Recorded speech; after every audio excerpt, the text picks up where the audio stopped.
கேரளாவில் தற்பொழுது நிலவி வரும் நிலையை நினைத்தால் நம்மளுக்கு வேதனைகள் மிகுதியாதான் இருக்குன்னு சொல்லணும். மண்ணுக்குள் புதைந்த கிராமங்கள், சாலைகள் மற்றும் பாலங்கள், ஆறுகளில் மிதக்கும் உடல்கள் என்பதுதான் தற்போது வயநாட்டுடைய சூழ்நிலையா இருக்கு. மீட்பு பணிகள் விரைந்து நடந்துகிட்டே இருக்கு. Jayachandran Gold and Diamonds, now at Palikatnai. கடவுளின் தேசம் என போற்றப்படும் கேரள மாநிலம் தென்னிந்தியாவின் தவிர்க்க முடியாத சுற்றுலா தலமா இருக்கு. இங்குள்ள இயற்கை எழிலை பார்ப்பதற்கே இந்தியாவில் பல்வேறு பகுதிகளில் இருந்து மட்டுமல்ல, உலக நாடுகளில் இருந்தும் சுற்றுலா பயணிகள் வந்த வண்ணமே இருப்பாங்க. அதே நேரம் அந்த இயற்கையே அந்த மாநில மக்களுக்கு அவ்வப்பொழுது பேராபத்தாவும் மாறி வருவது கடந்த கால் நூற்றாண்டில் இயற்கை சீற்றத்தால் பேரழிவுகளை எதிர்கொண்ட தென் மாநிலம் கேரளா தான். அதற்கு பல உதாரணங்கள் இருக்கு. தற்பொழுது வயநாட்டில் ஏற்பட்டுள்ள நிலச்சரிவில் 70க்கும் அதிகமானோர் உயிரிழந்திருப்பது. இந்த நிலையில கடந்த 25 ஆண்டுகளில் கேரள மாநிலம் எதிர்கொண்ட மோசமான விபத்துக்கள் மற்றும் இயற்கை பேரிடர்கள் நிறைய இருக்கு. அது பற்றி பார்ப்போம். 1999 சபரிமலை ஐயப்பன் கோவிலில் ஏற்பட்ட கூட்ட நெரிசலில் சிக்கி 53 பேர் உயிரிழந்தாங்க. இதில் பெரும்பாலானோர் அண்டை மாநிலத்தை சேர்ந்தவங்க.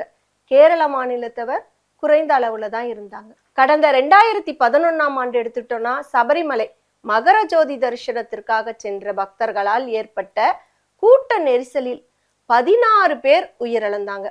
100க்கும் அதிகமானோர் காயமடைஞ்சாங்க. 2018ஆம் ஆண்டு ஆகஸ்ட் மாதம் 16ஆம் தேதி கொட்டி தீர்த்த கனமழையால் ஏற்பட்ட வெள்ள பாதிப்புகளால் 483 பேர் உயிரிழந்தாங்க. 15 பேர் காணாம போயிட்டாங்க. 10 லட்சத்திற்கும் அதிகமானோர் வாழ்வாதாரத்தையே இழந்துட்டாங்க. கடந்த 2019ஆம் ஆண்டு ஆகஸ்ட் மாதம் மீண்டும் பருவமழை வெளுத்து வாங்கியது. கேரளா பேரிடரை எதிர்கொண்டது. வெள்ளம், நிலச்சரிவு போன்ற பாதிப்புகளால் சிக்கி 470 பேர் உயிரிழந்தாங்க. 40,000 கோடி ரூபாய் மதிப்பிலான சேதங்கள் அப்ப ஏற்பட்டது. கடந்த 2002ஆம் ஆண்டு ஆகஸ்ட் மாதம் கனமழை கொட்டி தீர்த்தது. பெட்டிமுடி பகுதியில் நிலச்சரிவு ஏற்பட்டது. இதுல 66 பேர் உயிரிழந்தாங்க. மேலும் மண்ணுக்கடியில் சிக்கியதா கூறப்பட்ட 4 பேரின் உடல்கள் மீட்கப்படவே இல்லை. கேரள மாநிலத்தின் 2008ஆம் ஆண்டு 2021ஆம் ஆண்டு வௌவால்களால் பரவிய நிபா வைரஸ் பாதிப்பில் 20க்கும் அதிகமானோர் உயிரிழந்தாங்க.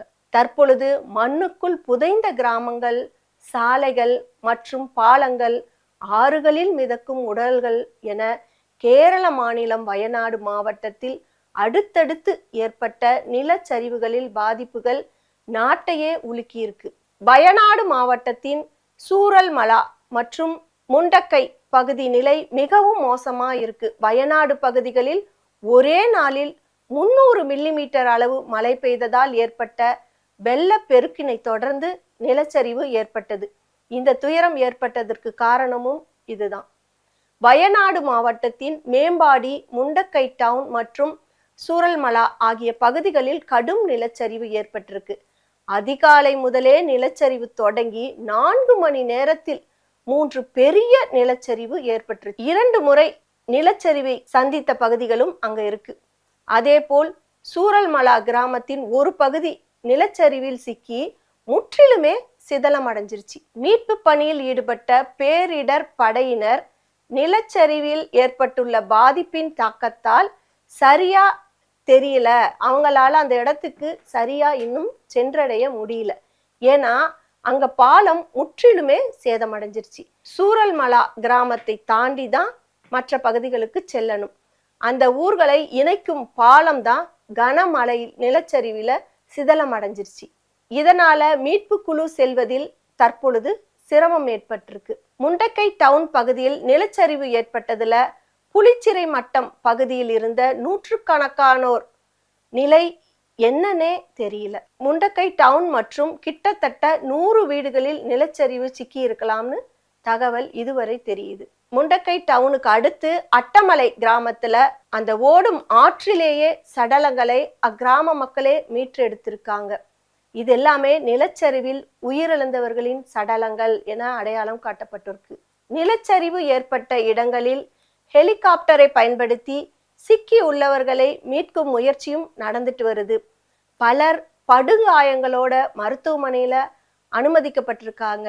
அவங்க எல்லாருமே பூர்ண நலம் பெறணும்னு நாம பிரார்த்திப்போம். நிலச்சரிவில் பலியானோர் எண்ணிக்கை அதிகரித்து கொண்டேதான் இருக்குது.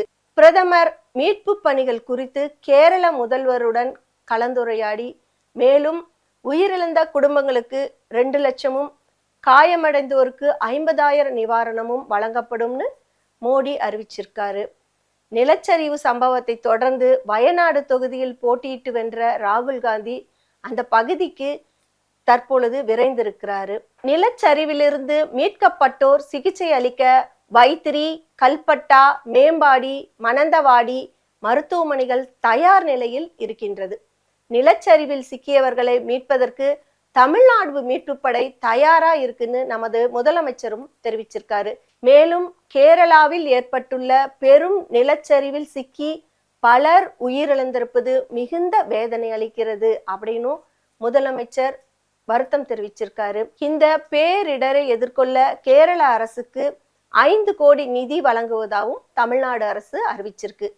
அத்துடன் தமிழக வெற்றி கழக தலைவர் தளபதி விஜய் இந்த வயநாடு நிலச்சரிவு மிகவும் சோகத்தை ஏற்படுத்தி இருக்குன்னு தெரிவிச்சிருக்காரு. அங்கு இருக்கும் மக்களுக்கு எதுவும் ஆகக்கூடாது அப்படின்னு நான் பிரார்த்திக்கிறேன் அப்படின்னு தெரிவிச்சிருக்காரு. மேலும் துயரம் அடைந்த குடும்பங்களுக்கு, பாதிக்கப்பட்ட மக்களுக்கும் தேவையான மீட்பு மற்றும் நிவாரண பணிகளை போர்க்கால அடிப்படையில் வழங்க அரசு அதிகாரிகளிடம் கேட்டு தெரிந்து கொள்கிறேன் என்றும் தமிழக வெற்றி கழக தலைவர் விஜய் அவர்கள் வேண்டுகோள் வைத்திருக்காரு. சொர்க்க பூமியா இருந்த வயநாடு நிலச்சரிவு ஏற்பட்டு பலர் உயிரிழந்திருப்பது சோகத்தை ஏற்படுத்திய நிலையில் மீட்பு பணிகள் விரைவில் நடக்க வேண்டும். அதற்கு இயற்கை வழிவிட வேண்டும். ஏன்னா அங்க தொடர்ந்து மழை பெய்த வண்ணமே இருக்குது. நம்மால் முடிந்த உதவிகள் அனைத்தும் மனித நேயத்துடன் அனைவரும் இணைந்து செயல்படுவோம். இதுபோல் பேரிடர்கள் இனி ஏற்படா வண்ணம் நாம் இயற்கையை பாதுகாக்கணும். நமது வசதிக்காக இயற்கையை அழிப்பதால் இதுபோல பேரிடர்கள் ஏற்படுகிறதா என தோன்றுகிறது. இந்த செய்தி அறிந்ததிலிருந்தே உலகம் முழுவதும் உள்ள மக்கள் மனநிலை கேரளாவிலேயே பதிந்திருக்கிறது. அனைவரும் இயற்கை பேரிடரில் இருந்து மீண்டும் நலமோட வாழணும். அதற்கு சகோதரத்துவத்துடன் கேரள மக்களுக்கு நாம் நம்மால் முடிந்த உதவிகளை செய்வோம். மனித நேயத்தை காப்போம். Jayachandran Gold and Diamonds, now at Palikatnai.